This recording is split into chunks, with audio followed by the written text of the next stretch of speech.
and ask the tech team to go on ahead and bring forward as we move into our brick burning, creating those bricks, getting that muck together, the mud,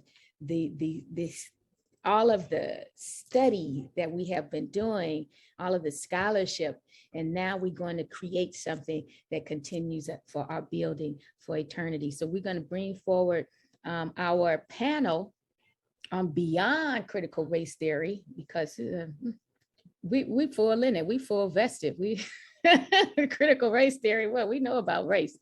But this coming up, it keeps popping up. And so we want to talk about it. We want to address it in a contemporary, in a Nubian, in the African way. But it's beyond that. And so we bring forward our moderator, Dr. David Horn, Baba David Horn, and Africana Studies, California State University, Northridge, as well as esteemed Writers Guild of America, Dr. Sharon Johnson, who is with us on this panel.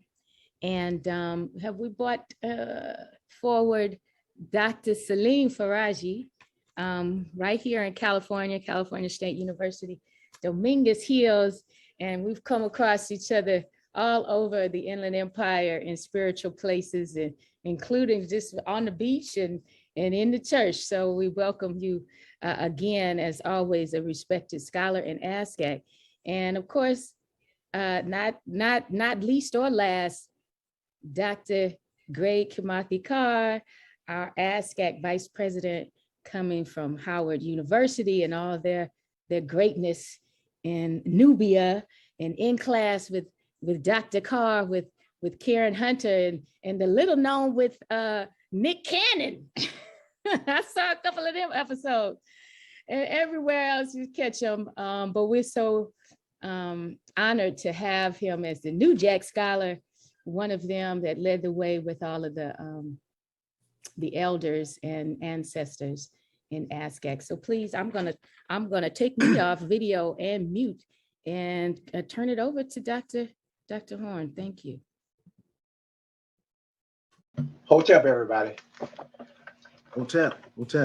To the young brothers, hey, y'all on the right track. Stay on that track. Keep leading us forward. Dr. Johnson, Dr. Faraji, Dr. Carr, hello, have not seen either of you three in a while. Brother Carr always embarrasses me because he always puts all of his books out there and makes me want to go back and read some more. I ain't got a way else to put them, Baba. Hey, I know look, that feeling.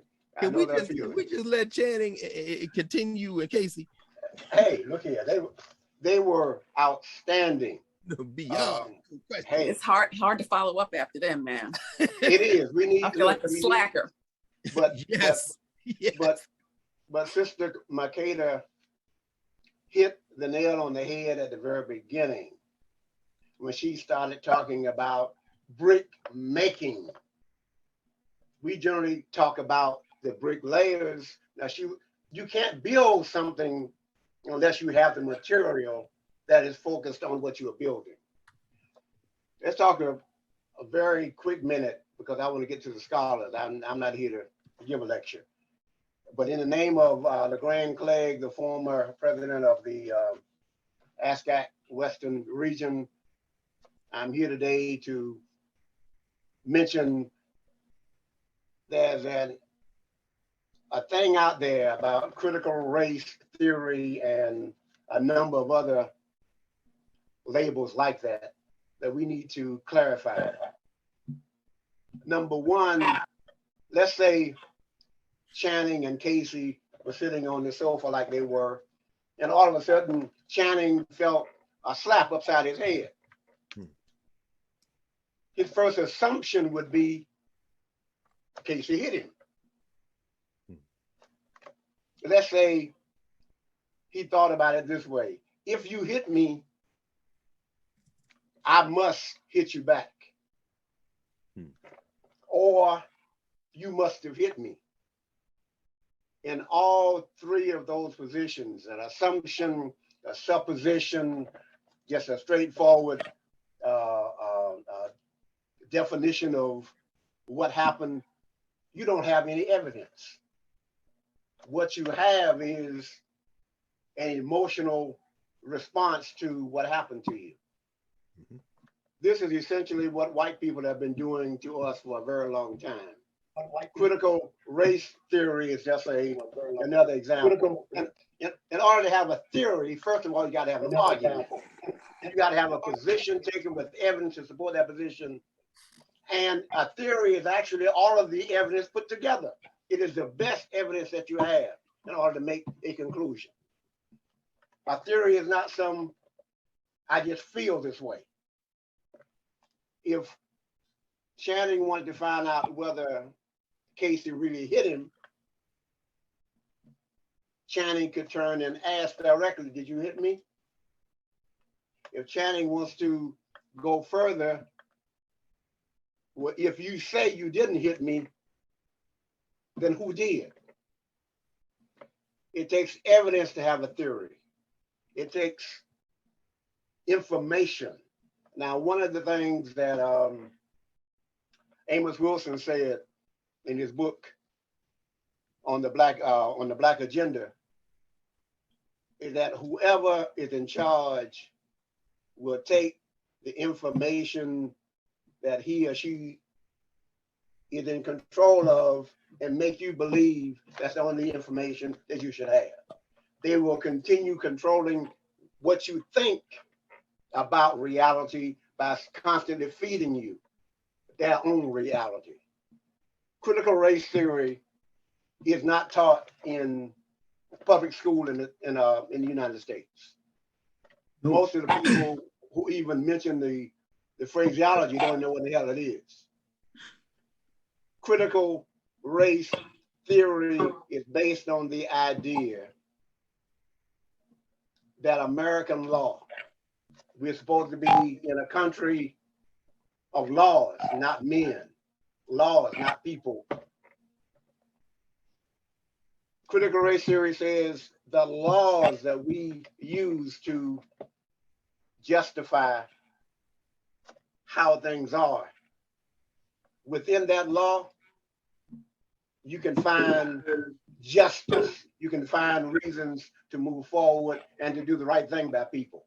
But also in that law, you can find injustice. You can find ways of continuing to discriminate against and to keep Black people down, and Native Americans too, for that matter. So within the law, you can find both positive and negative. And the intersection will give you which one you're looking for. But it is all based on, again, logic and information. It is not somebody's assumption. White people don't want to look at what they have created, because what they have created is, like Channing and Casey just said, a pack of lies. And when people confront you with your lie, you tend to get just a bit upset, or you tend to get kind of violent. White people do what they do. They have created a society which allows them to do what they do. They have created a system which allows them to be rewarded for doing what they do, particularly when they do it to other people.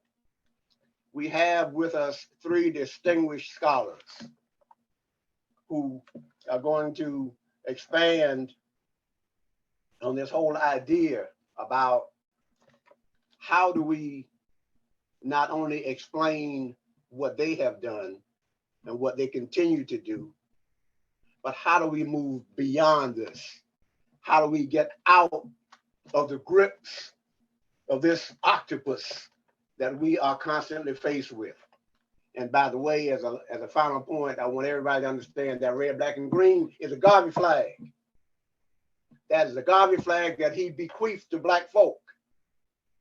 Don't listen to these other people claiming it. It is the Black flag. It is for African people. It is not green, red, and black. It is not black, green, and red. It's red, black, and green.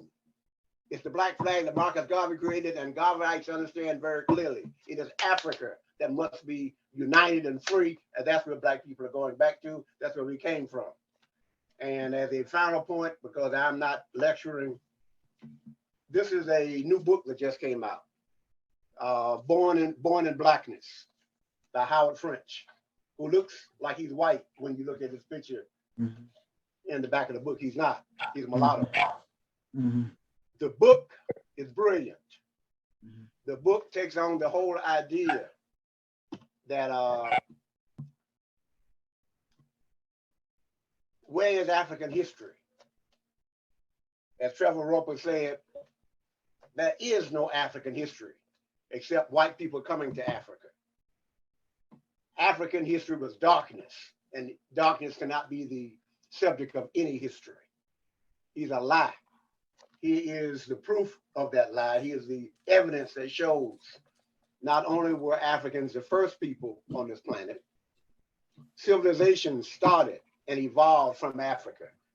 Greek and Roman civilization were not the progenitors, they were the followers. We are talking about brick making. Yes. And the builders. You got to have the brick makers, you got to have the masons, you got to have the architects, you got to have the people who know where the bricks go for the building to be erected to free us all. Yes. Dr. Faraji? I think first, let's start with, not to cut you, but Dr. Johnson has a PowerPoint. So let's start with that so we can see what that presentation is. And absolutely no problem with that. Thank Dr. you. Johnson, you're on. You look better than these other two anyway.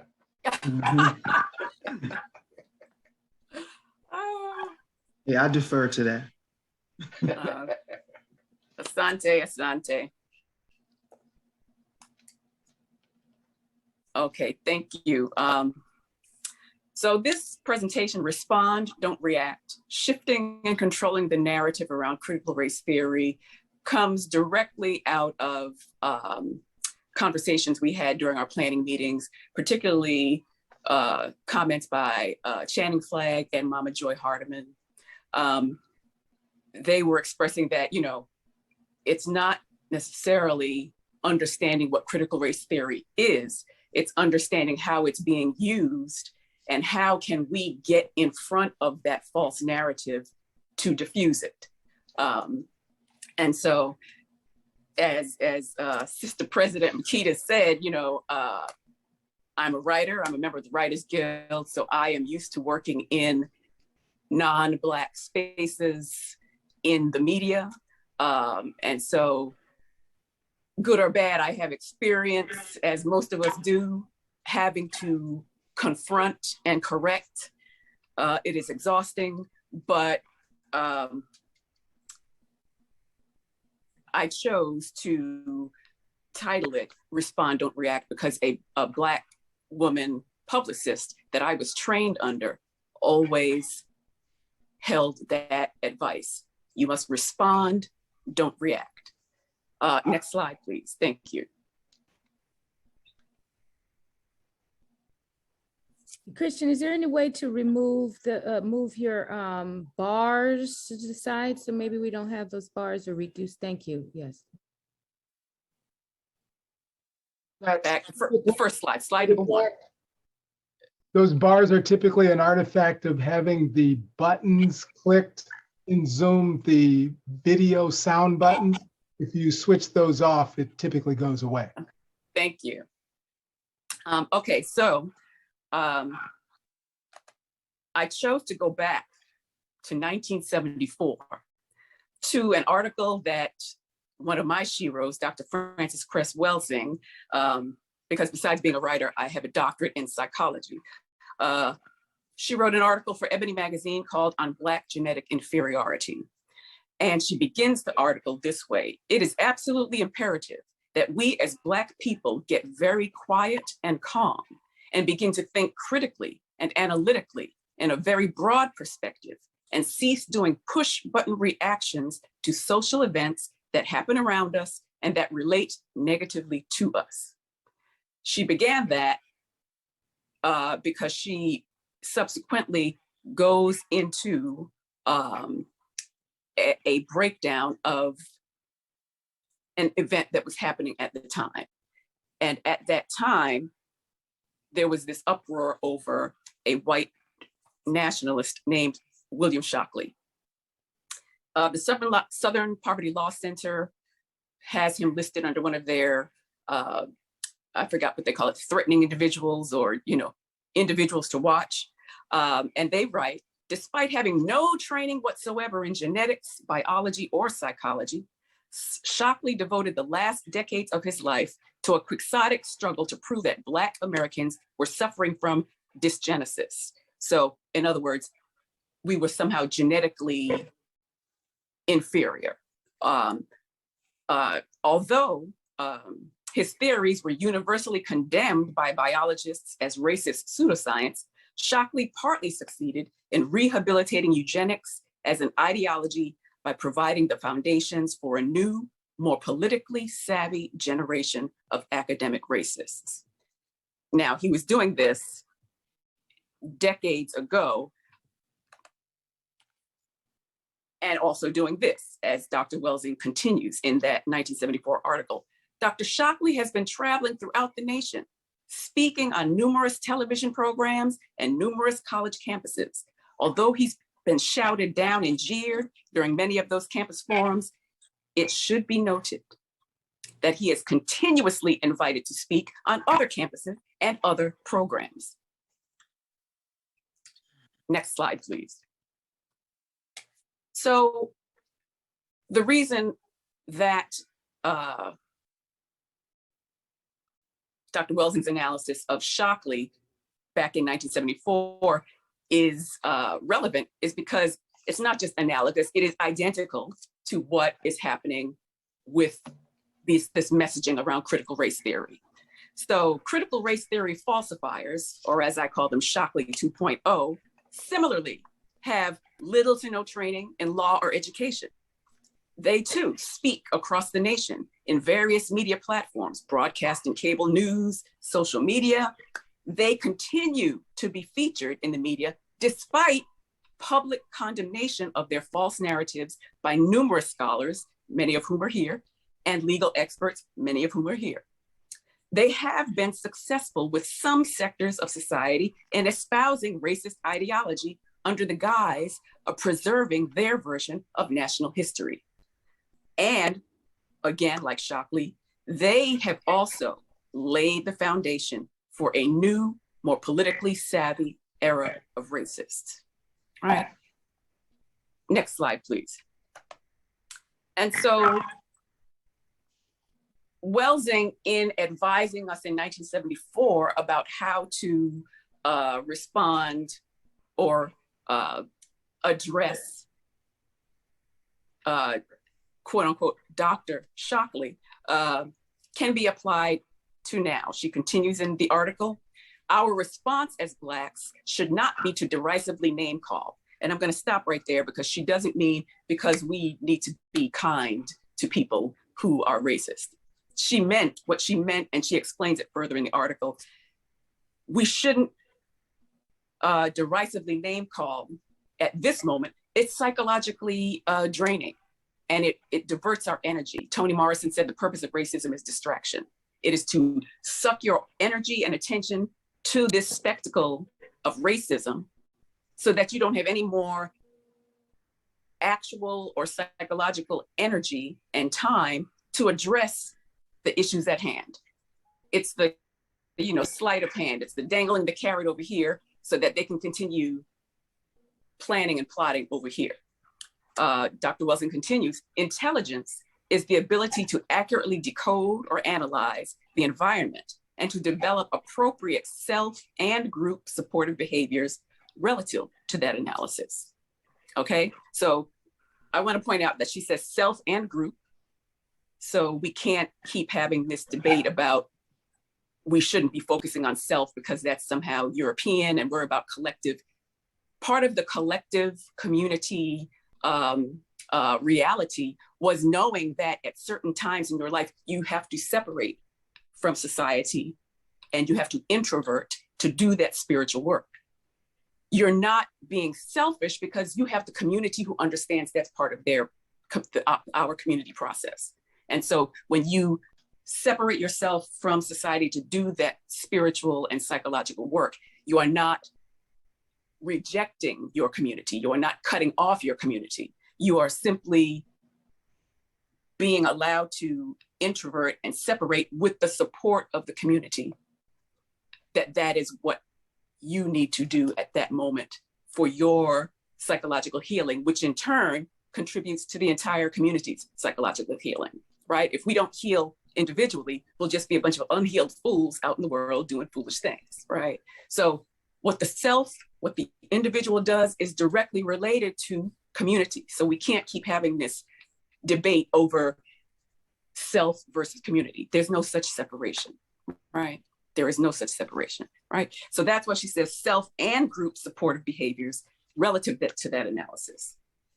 So her position in this article was we shouldn't be surprised that the William Shockleys and whomever of that era, same way many of us have said we shouldn't be surprised by what the critical race theory falsifiers are doing right now. We already know the tricks of racism and racists. We already know it. So to keep going over it does nothing but to give us a sense of control over the situation. But there's not really a sense of control over the situation. Can you go back to the previous slide, Christian? Thank you. So to change, lead, and control the narrative, this is what we must do. Get very quiet and calm, as Dr. Welsing says. In other words, no distractions, no avoidance. Things that are difficult, we tend to avoid because we don't want to do them. We can't keep doing that. No distractions or avoidance. We must, quote, begin to think critically and analytically. In other words, be strategic. Because when we allow ourselves to be sucked into, quote unquote, push button reactions, we are not in the right frame of mind to be strategic about how we are moving forward, right? We must, quote unquote, begin to think more broadly and expansively. In other words, we have to get out of our comfort zones, right? We have to keep that balance between intellectual and outward action and inner spiritual action, right? There's no separation there. One is not better than the other. Intellectual work is not better than spiritual work. We can't do effective intellectual work if we have not done the effective spiritual work first, right?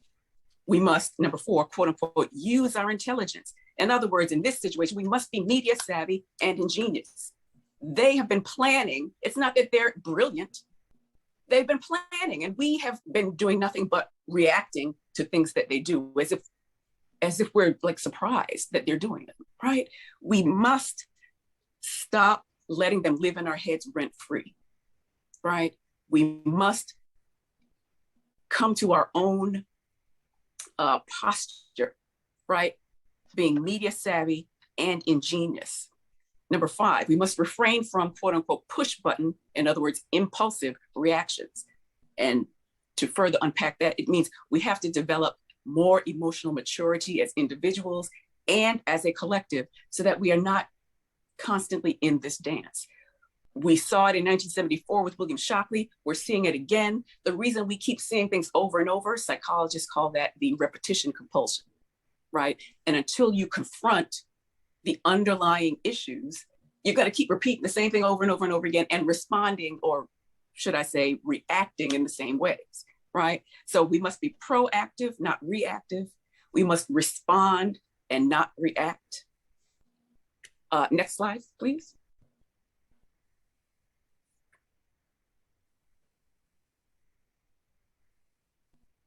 You can go to the next slide.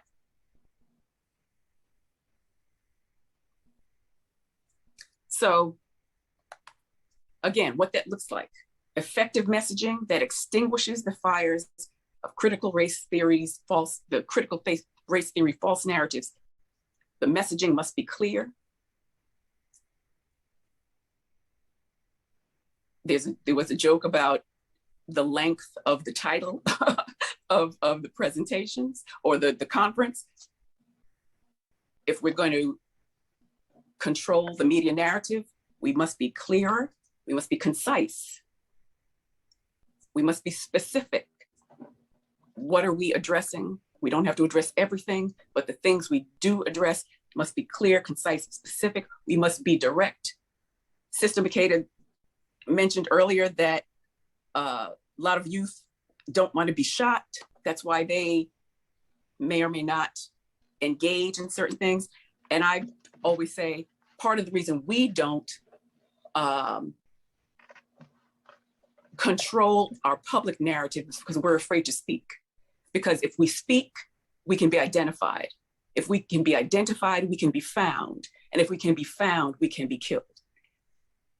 That's a tough one, but we've got to get over that fear, or else we're going to always just sit around. And then when someone does some racist something, we go into reaction mode. We've got to step in front. We've got to lead. As Mama Joy said, we've got to control that narrative. So the messaging has to be clear. The messaging has to be concise. The messaging has to be specific. The messaging has to be direct. It has to be consistent. Not, okay, we did it, now we're on to the next thing. Nope, gotta stay on it, stay on it, stay on it. It must be recurring. It must be well-timed. We don't need to respond to everything, but we must pick our spots, right? And it must be well-placed. And I wanna stop on that because if we look at a journalist like Ronan Farrow, people are afraid of him. Ronan Farrow writes feature stories for Vanity Fair magazine. People are afraid of him because they know that when he is on a story, he's going to dig and research and uncover he'll be up in every crevice, for a crude metaphor. He will get some dirt that you don't want, right? And so we understand why we don't want to engage all media, because we know the game. They will find something. Oh, Stacey Abrams' organization took some money from someone. They will find something to try to discredit. So we need to build serious relationships with Black media. I'm thinking Herb Boyd, individuals as well as organizations. Herb Boyd, the Amsterdam News, the Los Angeles Sentinel, Black-owned media and individual Black journalists who work in independent Black media situations. We don't need to go to the LA Times or the New York Times. We don't need to. We already know that whenever we become too successful at something, white media will come sniffing. We already know that. So we don't need to vie for space in those places. We need to support Black media and make sure that we are getting our message out in Black media and choosing which media is right for what, right? And so it's constructing a solid message, getting that message out, and not waiting for something to happen to us before we take action. And I'll stop there. Thank you for that. Thank you for that wonderful lead in, Dr. David Horn. Dr. Faraji, two things. Do you want to respond at all to the path down which Dr. Johnson just led us, or do you want to take off in your own direction? Either way, please go ahead and unmute yourself. Of course. Yes, I will give a brief response to my colleague, Dr. Johnson. Let me say greetings, everyone. Hotep, Petepu. Peace, blessings to all of you. Sister Makeda, thank you for the invitation. Thank you for the opportunity. Dr. Horn, always good to see you. It's been some time. And of course, Brother Dr. Greg Carr, good to see you as well. Earlier, someone acknowledged that Dr. Carr is a New Jack scholar, right? And I probably said this to Greg, and Greg, we've been knowing each other, in the same circles now for over 30 years. And look, 1988, 1989, I'm at the first annual Sheikh Anta Diop conference. I was hanging out with Cecil Gray. Ain't that right, Greg? Remember Cecil Gray? I'm hanging out with Cecil Gray and other students at Temple. And Greg gets up and give a presentation. I'm trying to recall what it was. In fact, it was you and Dr. Cecil Gray, right? And you were presented as the new Jack Scholars, right? This was in the late 80s, right? And that's always followed me. And how at that time I looked up to you, was inspired by you, continue to be your work, which you've been doing over the years. Thank you. And I just wanted to say that before I begin. Also, let me say that when I initially saw the invitation for the topic, I responded to Sister Makeda. I said, well, I'm not really interested in that. I'm not really interested in. None of us are. I know. Yeah, we weren't about. either, but we I know know it's a hot topic. So it's a hot topic. And so I responded. I said, let's talk about ancient Kush, ancient Nubia, the ancient Kemet, of course, which is what we do in ASCAC. And the image behind me, let me just say this. The image behind me is a pure, solid gold pectoral, right? Pectoral that's worn on a necklace. It's like a pendant, an amulet, right? Found in an earthen pyramid in Rio, Senegal, right? And so that's the latest scholarship and research that I've been doing lately, is connecting the Niger Valley and the earthen pyramids in West Africa, in Ghana, in Mali, in Senegal, Gambia, northern Nigeria, to what is now the Sudan and so forth, right? And of course, we know more about the history in the Nile Valley, and even less, especially when it comes to these earthen pyramids that Diop talked about long time ago. But anyway, that's the image you all see behind me. It's a piece of jewelry discovered in a West African pyramid. Worn by a monarch, right? I said, that's what I want to talk about, right? But look, let's deal. yes, Let's unpack critical race theory. Dr. Johnson. Or that version of it. Or that version of it, right? An absolute distraction.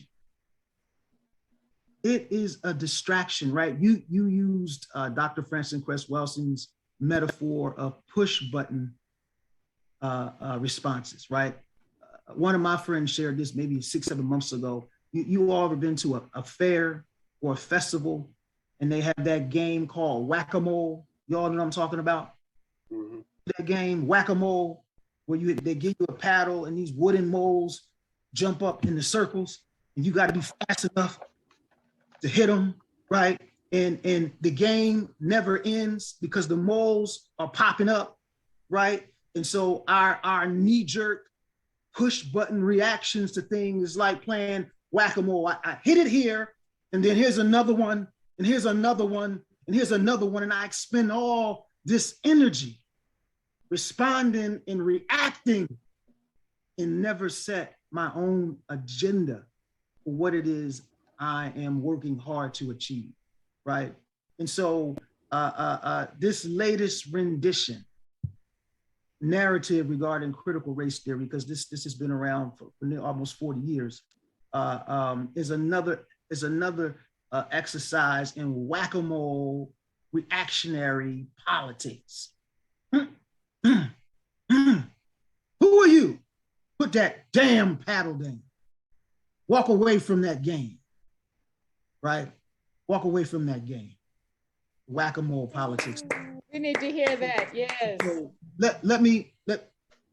look, the latest narrative. Donald Trump issued a letter. I just downloaded the letter, right? When you do my research, right? He issued an executive memorandum September 4th, 2020, to all the federal agencies in the United States government saying, let's suspend the teaching of critical race theory and diversity in federal agencies and so forth, right? He called it divisive. He called it un-American. He called it reverse racism. He called it the greatest threat to Western civilization, right? This is what he called it. And in fact, this initiative is not new. Even himself, his administration was also being reactionary, because I've been following this, throughout our entire life. We can go as long as we've been living, but I'm talking about in more recent times, right? Samuel P. Huntington's book, Who Are We, right? Debating America's national identity, right? And they're arguing that the true identity for America is Anglo, European, English-speaking, Protestant, Christian, and so forth. And that book came out around 204, 205, 206, right? Now watch this. Since that time, there's been an initiative well before Trump's comments or his executive memorandum in 2020, September 4th, well before that, the state of Colorado, the state of Arizona, the state of Texas, they've been conducting audits to limit so-called diversity, African-centered curriculum, multicultural curriculum in both their state and universities, right? The state of Texas conducted an audit of the University of Texas. They conducted an audit of Texas Tech University, and the audit was to cleanse, if you will, right, the state curriculum and the university curriculum of any philosophy and teaching, right, conducted around the agency of non-European peoples and so forth, right? So this has been going on, but this crescendo, if you will, that we saw hit the media storm after Trump's comments, it is a distraction. Critical race theory, right? Kimberly Crenshaw, Derek Bell, others, right, in the late 80s, and like Dr. Horn said, it is an analysis of the American judiciary, an analysis of the American legal system, the American legislative apparatus, and policies on the state, federal, and local level, right? And how they are intertwined and entrenched, right, in privileging white folk, white economic, cultural, political advantage. This is what the theory was designed to do. Now, I remember in seminary, right? I was in seminary in the mid-90s, right? I started at Howard Divinity School. Cain Hofelder, may he rest in peace. May he rest in peace, right? He was my mentor the short time I was at Howard. He married me. I was married during that time that I spent at Howard Divinity School before I transferred out here to Southern California, Claremont School of Theology, right? But I remember in seminary studying critical race theory, right? It was common, taught, right? But the more preeminent philosophy during that time, 1980s, 1990s, right? That had much more of a impact culturally, politically, and economically was African-centered theory and the Afrocentric movement. ASCAC emerged in LA in 1984. Simultaneously in Atlanta, Georgia, we were having a Nile Valley Conference that would emerge the same year, 1984, right? And so what I'm saying is that we were not, and we continue, we were not privileging race. We were privileging the humanity, history, culture, languages, traditions, and civilizations of African people, and for that matter, world cultural civilizations, right? And so we had these two emerging concurrently, right? Critical race theory had its impact, but my point is that there were multiple schools of thought, and during that time, right, the African theory, I mean, it was in hip hop. You all remember the 80s and 90s up to the early, mid 2000s. It was in hip hop. It was in sitcoms, right? It was in Different World. It was in Do the Right Thing. It was all over, right?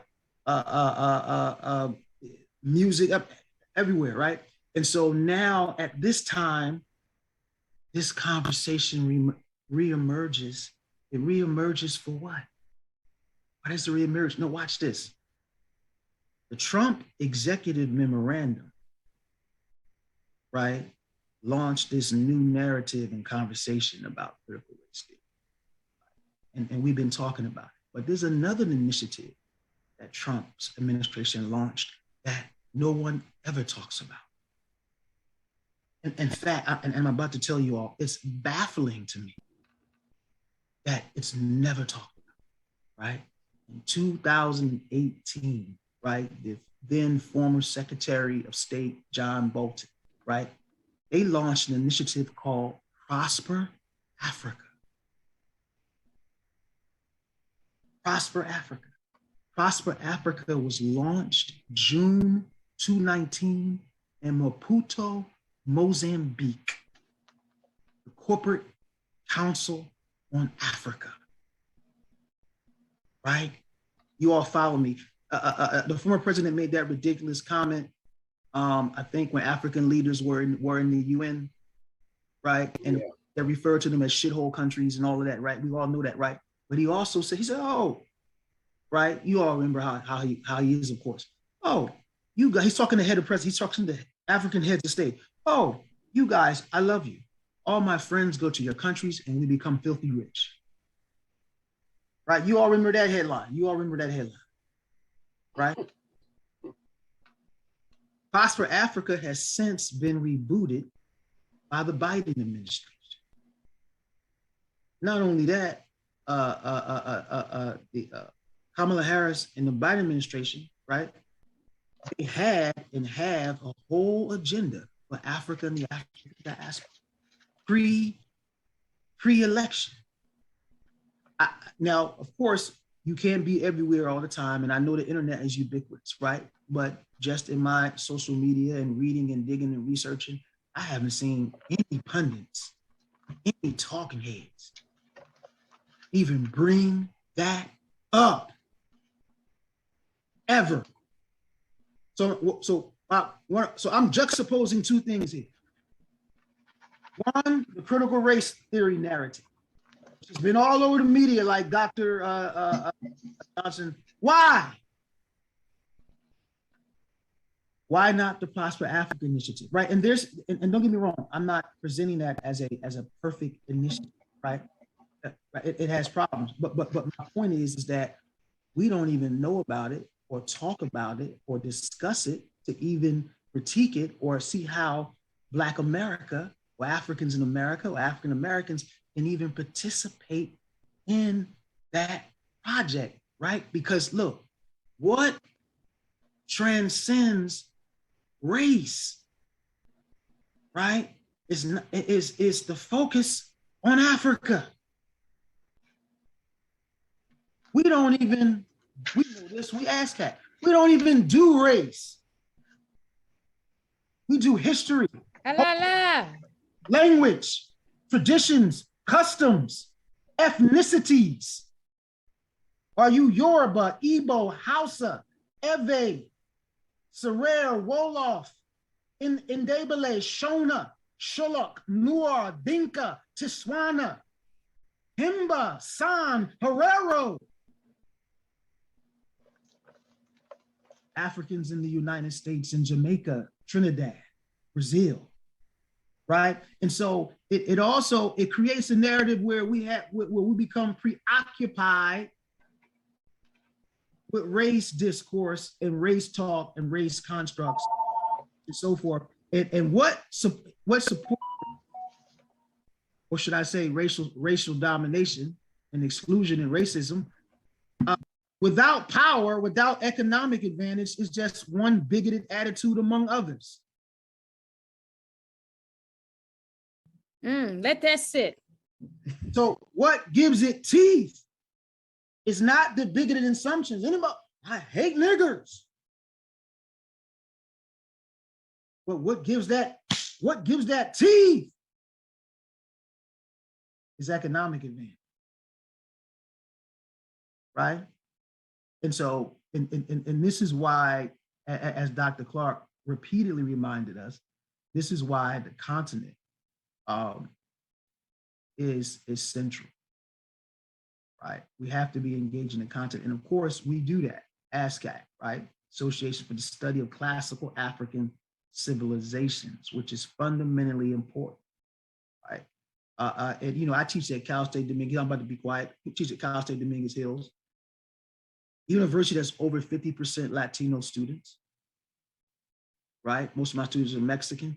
I was just telling my wife, I said, I need to write a book on what I've learned about African people in Mexico from my Mexican students.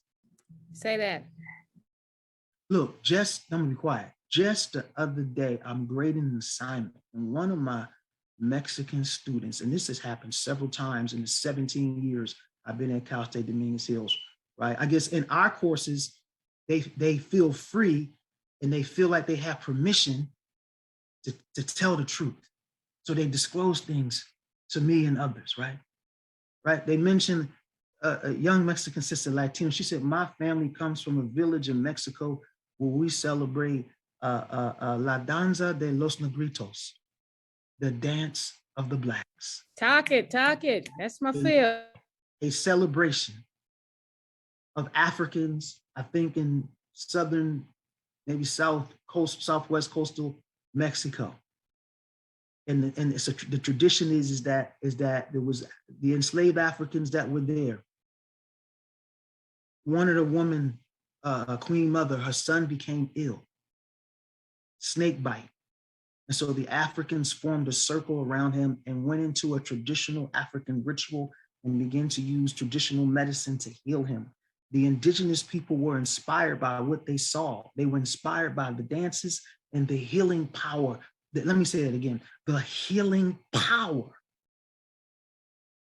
of our culture, right?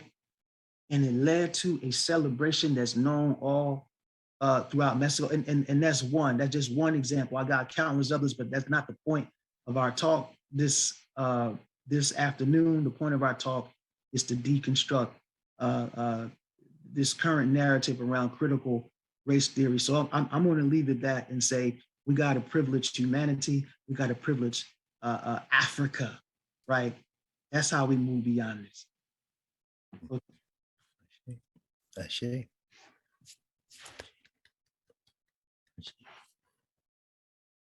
Can't hear you, Baba David. You're talking, but he muted. Dr. Horn, you have to unmute.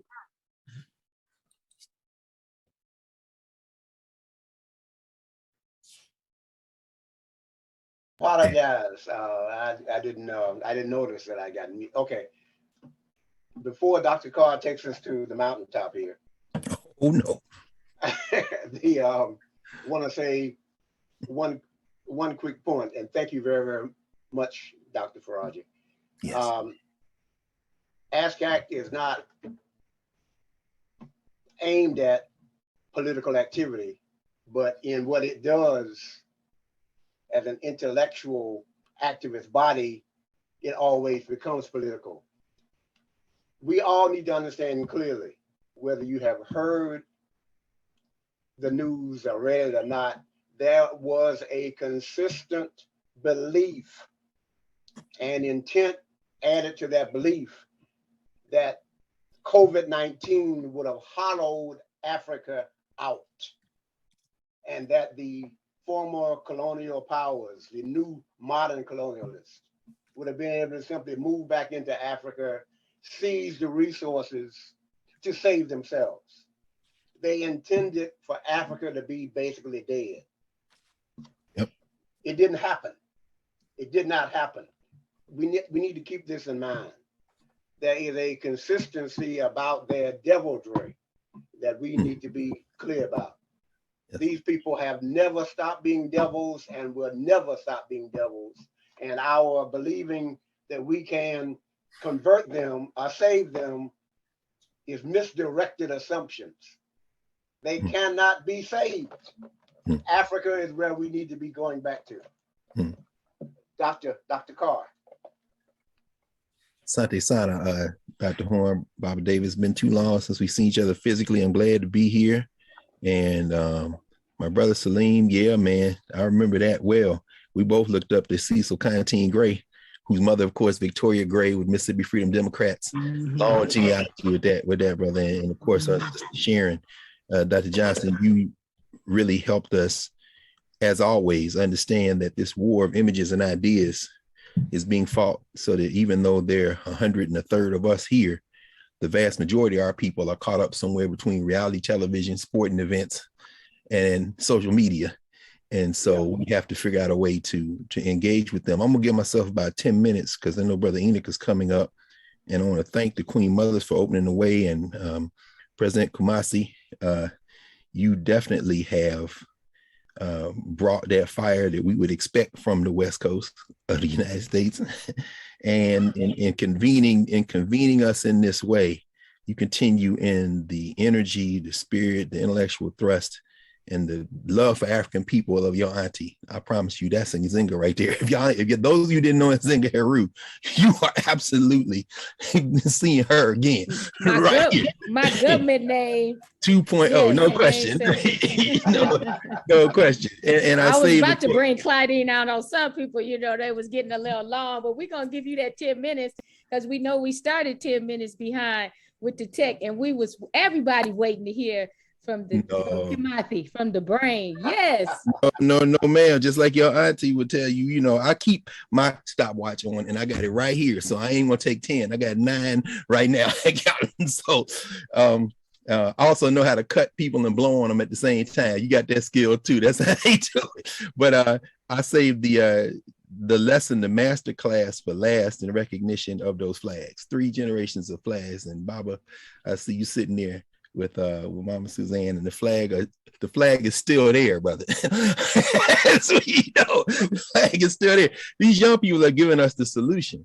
The critical race theory is a distraction, of course. And Baba, Salim, as you were talking, man, it made me think about the fact that you're right. I mean, obviously, in the late 80s, the mid to late 80s through those mid 90s, the African-centered movement was the intellectual warfare that had the upper hand. And critical race theory was confined really to law schools. It spilled over a little bit into other areas. We know, critical race theory, as we've heard, is basically the study of relationships between race, racism, and power. And it really has its roots in the 1950s, and the critical legal studies movement didn't involve Black people at all. These are white law professors thinking about the relationship between law and policy and society in the wake of World War II, as they attempt to maintain their control over the world and figure out how to keep the domestic US populations under control, the rising tide of color that they've been afraid of since the beginning. And then you have, by the 60s, this great infusion of non-white students into some of these places, including a trickle of Black law students into places like Yale and Harvard. And some of these radical white boys got a hold of them, David Trubeck at Yale and so forth. Others that could mention Staunton Lynn. And one of the students was Kimberly Crenshaw at the University of Wisconsin, who was a Hasty Fellow at the time. And she begins to think through how you can apply race to this question. And from there, of course, now here we are today, where you see this whole question of relationships between race, racism, and power in education and housing and economics, administration of justice, healthcare. In other words, how does race operate? A very important question, also a distraction, as we heard Dr. Johnson say. The flags showed us what needs to be done. We should not snatch defeat from the jaws of victory, as Jacob Carruthers would say. And there are times when we have to engage in intellectual warfare. I'm sure you remember, Bob David, when you hosted us, we all out there on the West Coast, because this white boy out of England had written a book on Afrocentrism, Stephen Howe. And we all met up to decide how we going to counter that. And a lot of people who were in that meeting are ancestors now. LeGrand was there, among others. At the same time, that becomes necessary when we have to do it. But understand, we should not snatch defeat from the jaws of victory. Our open enemies are still responding to the African-centered movement. How do we know that? Because, well, there are 2 things I want to say right quick. I'm going now 4 minutes, 44 seconds. 2 things. Number one, our people are ignoring our open enemies. So they can pass as many, and there are about 9 states that have put this legislation on the books. 2 of them, North Dakota and Idaho, I think, are the 2 that mention critical race theory directly. The rest of them are being oblique about it. There are another 20 or so states that are proposing legislation, but our people are ignoring that. It ain't like they sitting up in school taking all their school lessons that seriously to begin with. Now, that doesn't mean that we don't have teachers that are in danger, administrators are in danger, but at the same time, the vast majority of our people are really not paying much attention to this war.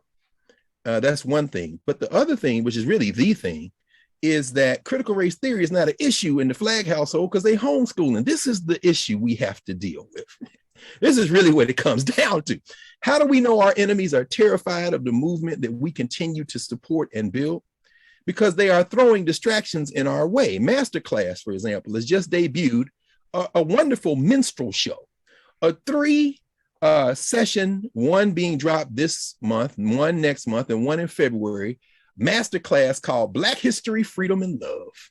Who's in it? Kimberly Crenshaw, one of the founders of critical race theory, so to speak. Sherilyn Ifill, my friend Sherilyn Ifill from the Legal Defense Fund, NAACP. Jelani Cobb from Columbia. Nikki Jones, Nicole Hannah-Jones is in it. Angela Davis and Cornel West are in it. What are they doing? John McWhorter, what are they doing?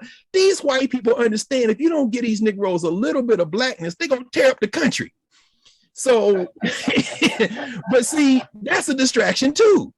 We have to understand. So I'm looking at this thing where and I see Kim Crenshaw come on screen and she says, you know, and Sherilyn Ifill, you know, this Black love is really about democracy.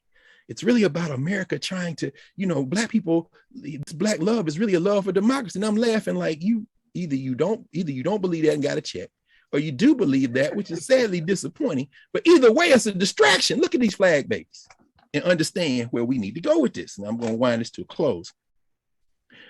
Sharon, when you talked about Dr. Frances Cress Welsing, and by the way, I can't believe it's been 10 years since she was here with Nzinga and did that's really amazing. That being very quiet and calm with no distractions or avoidance, that's key to ASCAC.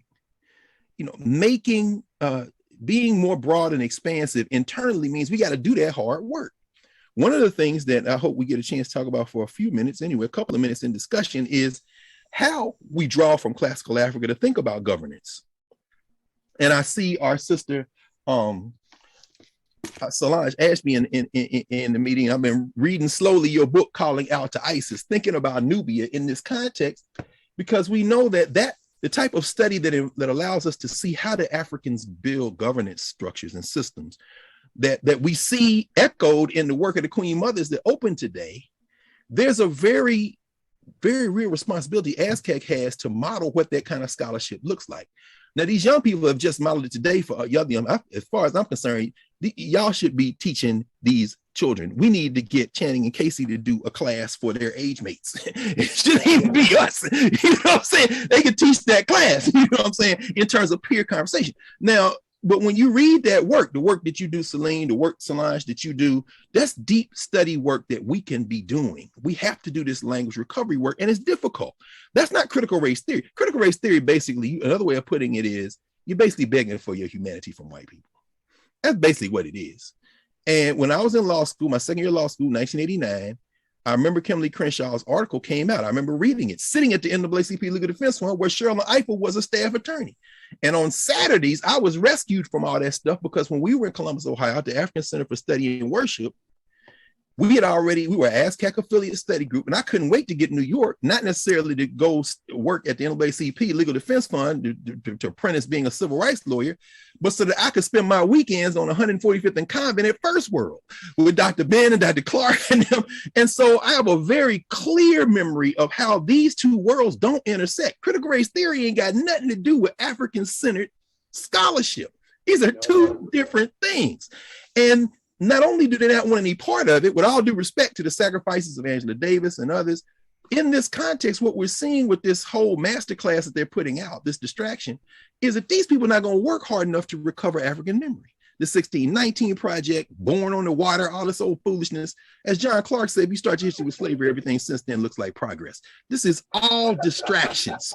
But these young people, these children have showed us how to ignore progress. Again, as I close, when you say being media savvy, Sharon, and you evoke Frances Cress Welsing, of course, we just saw what media savvy looks like.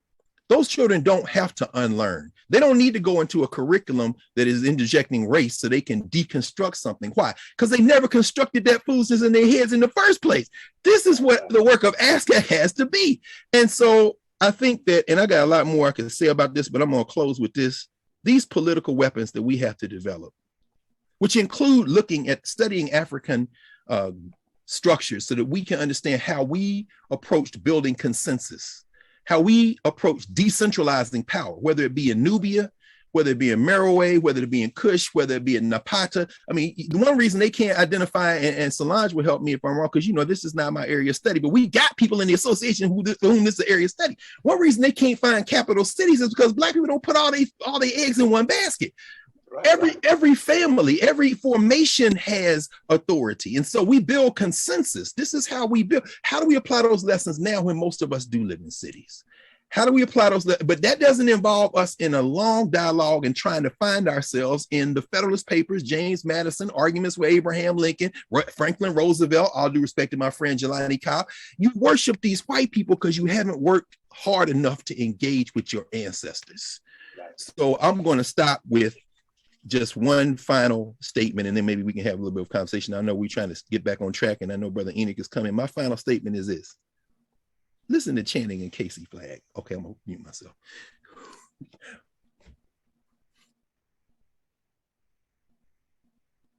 That was your statement? That was it. Listen to the children. Dr. Carr, you are a master, brother.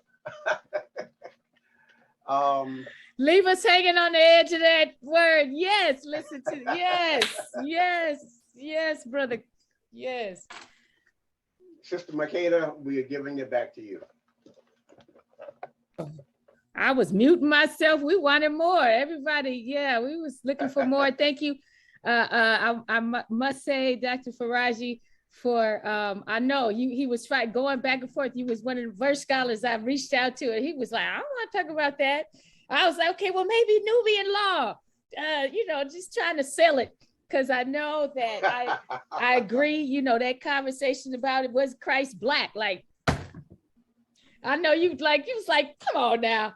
So I apologize for all the scholars, Dr. Horn, Dr. Johnson, Dr. Carr, but it's out there, and we do need to demystify and quit whacking the moles and be clear in everything, the instruction that was given. And so now those that were so concerned about all of this critical race theory coming up, you can let it go. Listen to the children. Yeah, there you go. There are great things happening in ASCAC. We're teaching our youth, Meta Netter from kindergarten.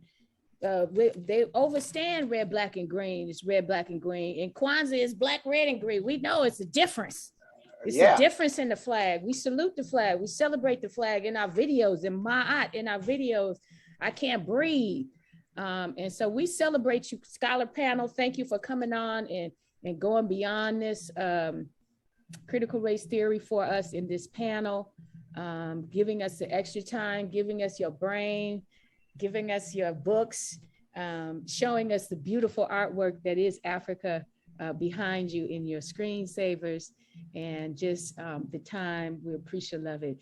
We would like to vent for questions, but that's going to take us way over time. It is a marathon, so we got to keep moving. And we got bricks to build before we bring on our tribute to a true brick maker, Brother Rashidi. We got some building to do. So I'm going to